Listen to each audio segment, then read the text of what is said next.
So this is my daughter's room, and I'm definitely getting rid of this chimney because I want to angle her bed all the way across. I've never removed the chimney before, so this is going to be a new experience for me. So follow along, and hopefully if you're trying to remove a chimney, you can learn a couple tips and tricks through the process of me going through it without any experience. So basically this is it. Like once I get down through this, it's going to be like sheetrock underneath here. It's this wire right here. It's like a chicken wire style. So I'll be able to carve through it once I cut through a piece. It's like a piece of concrete in between this chicken wire. That's what allows it to stick onto the actual sheetrock. And I'll just be able to clip through sections using regular wire cutters. But yeah, it's just like a small piece that I cut out, but I am gonna cut out all of it. So all of it's coming out, and once I get through that, I'll be able to work with the backside, make it flush, and it'll be squared. So easier said than done. The main tools that I've been using is an actual hammer, a chisel. I have some longer flathead screwdrivers that I use. I've also used a crowbar and also a pry bar.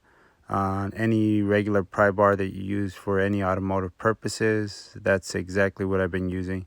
In this case, my son, he came out and he helped me out for a couple of hours. The next thing that I would be concentrating on is going to be removing the 2x4s and the actual tile. The 2x4s, I'm going to use a sawzall so I can cut through them. And the tile itself, any putty knife and a hammer, you can smash through it, or a pry bar, you can scrape and smash through it. But it's fairly easy to take out. The insulation, I'll start taking out the staples and pushing it back as far as I can. And also the chimney was fairly easy to remove. All I had to do is take out the ducting. The ducting was plug and play.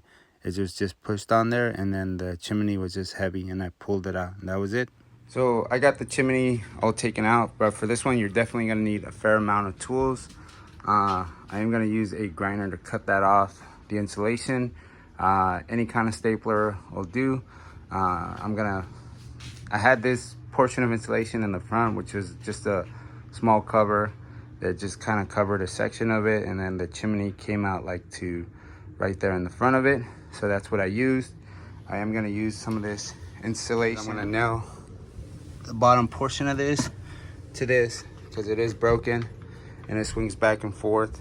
It's got a snapped in between right here where this is at, completely snapped all the way through, and it's completely broken and it's buckling. I just don't like the way it sits, so I'm gonna nail it up on the top, and I'm gonna nail it up in the bottom and add an additional 2x4 and then nail it across. So I did reinforce this broken 2x4 right there.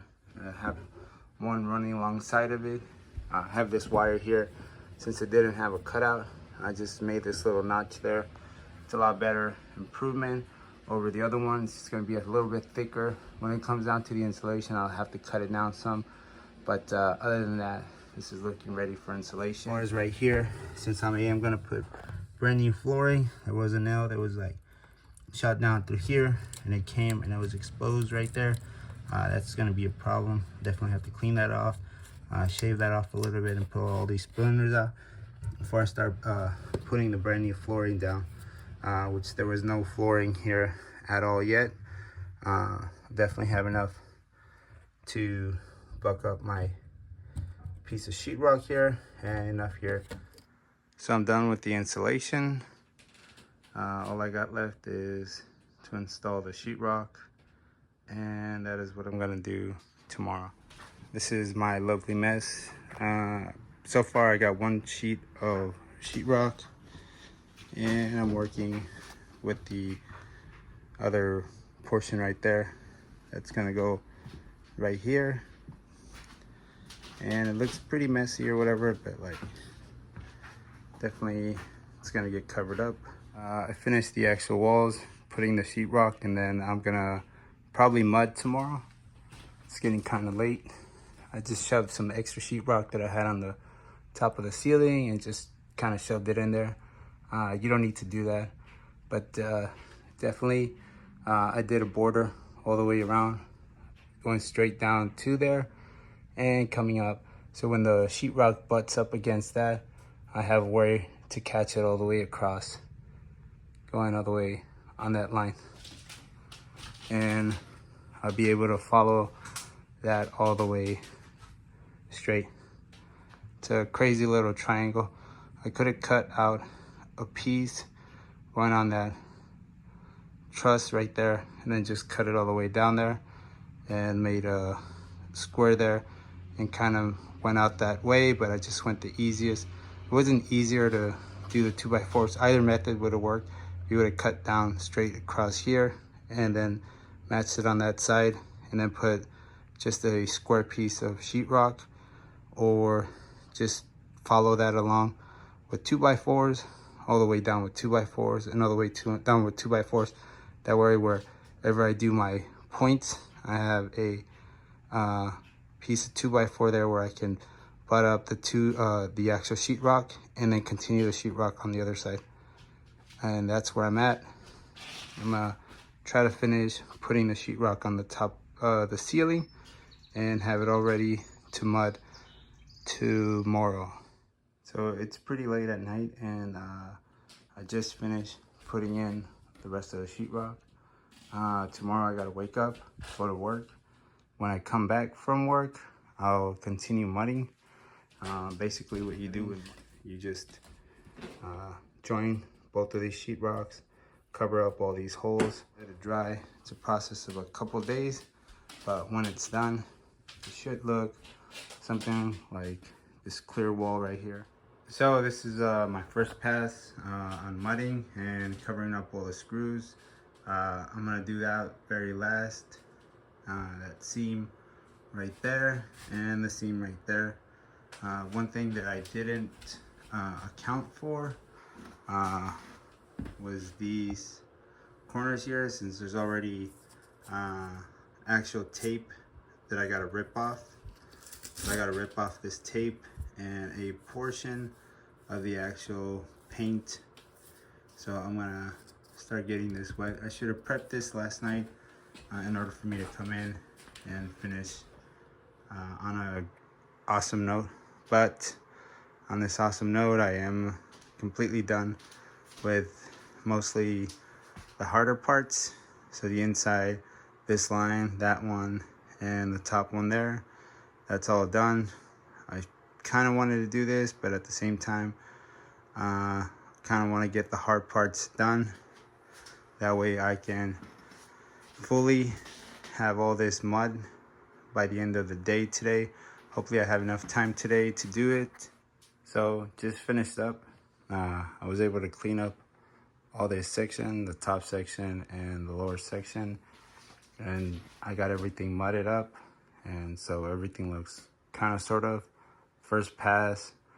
I had a little bit extra, so I kind of give a couple things that were pretty dry a second, just an intermediate pass, but that's how it's looking thus far. So I came back today, I checked out the walls, everything. The mud was dry, and I just put another coat of it, and it's looking really good. And so once I get finished it drying again, I'll sand it one more time, and it should be pretty ready for paint. On the bottom, I do have to buy another trim to match up that section there, and I'll start tearing off once I start painting, I'll start tearing off the floorboards, and I'll be able to do that. But that being said, this is how you would take out a chimney. If you have to put drywall, you put your drywall in, cover up the hole, insulate the walls, and it's looking like a project almost complete. And yeah, my daughter's gonna enjoy her desk and everything like that. This is her bed.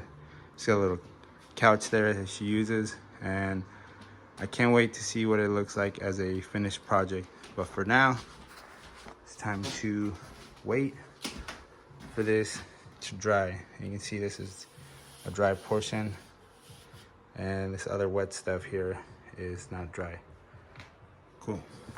So basically I'm done with this project, but I thought, why not finish there once I have the piece of the roof already missing a piece of the actual popcorn ceiling. I said I'm gonna actually get rid of all the other popcorn ceiling, and so I got everything ready, and I'm gonna get rid of all the popcorn ceiling in this room. Now I'm gonna be using these 2 knives and a water bottle. And the first thing you do is you straight up just start up by spraying the section that you're gonna start taking off. Let it soak in for a second. Continue on, spray it again. It's gonna make your forearm really, buff. But I'm definitely not gonna invest into any other additional tools. I don't know the next time that I'll be doing another popcorn ceiling. Another thing that I'm gonna be using, I'm gonna be using this suit. I never used a full body on suit like that. I'm gonna be using the face mask. You definitely don't wanna breathe any of these popcorn ceiling stuff, that all this dust and everything that's gonna be coming down. It's gonna be coming down fairly hard, and it's gonna cover you. So something like this would be handy, and also some gloves. So yeah, this is me taking off just this one section, and my vacuum started to act up because that's a nice heap of popcorn. So all this popcorn, it's been really clean actually. Now that I took a break, I'll go ahead and sweep all this up. That's just this one section right there. It's about maybe 4 feet by 10, 15 feet, maybe even 3 feet, because part of this was already taken off. And yeah, it's a pretty messy job. And then anything that's exposed, it'll look like yay. So the suit is pretty good, and it's pretty dusty work, but definitely got to empty out this vacuum. And I'm using the vacuum in conjunctions. The other thing I'm using is the water bottle and my 2 knives. So this is my boss. She came over to inspect the popcorn ceiling, and also that the floor was all removed. I did a good job in removing the flooring, and hopefully she tells me that I'm doing a good job, and hopefully she gives me dinner tonight as well. So the very last thing after removing the flooring, I went ahead and painted, did a couple coats of paint, and installed the new flooring. After the flooring, I'm basically done. It's just putting in the bed, the desk, and everything else that my daughter had in here before. But it's so much space. I even built a couple bookshelves, and we still got room for improvement. But as far as my daughter is concerned, she loves where everything's at. She's got plenty of space.